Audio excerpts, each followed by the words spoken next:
Garrett Tenney, who has the latest from Washington. Garrett? Well, Arthel, this afternoon, attorneys for Christine Blasey Ford once again informed the Judiciary Committee that she is willing to testify next week. The letter states, quote, Dr. Ford accepts the committee's request to provide her firsthand knowledge of Brett Kavanaugh's sexual misconduct next week, although many aspects of the proposal you provided via email on September 21st, 2018 at 2:33 p.m. are fundamentally inconsistent with the committee's promise of a fair, impartial investigation into her allegations, and we are disappointed with the leaks and the bullying that have tainted the process.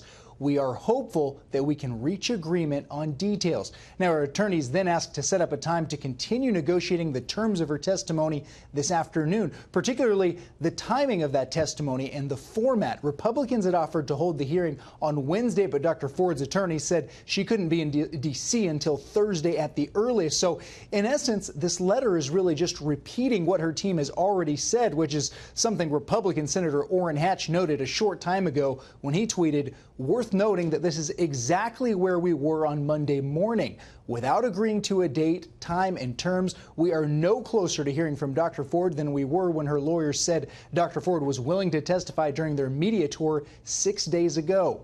Now, Democratic Senator Richard Blumenthal, who also sits on the Senate Judiciary Committee, just released a statement praising Dr. Ford's courage for agreeing to testify, though, and said in part, "I will support her steadfast bravery against the arbitrary, unfair, irrational constraints sent by Chairman Grassley.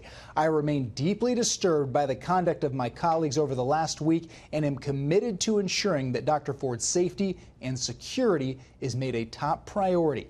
So at this point, it appears the ball is back in the court of Senate Judiciary Committee Chairman Chuck Grassley as to whether or not these negotiations will continue, which in essence, and once again extending the deadline for Ford's team to decide if she'll testify next week. Arthel? Garrett Tenney, thank you very much.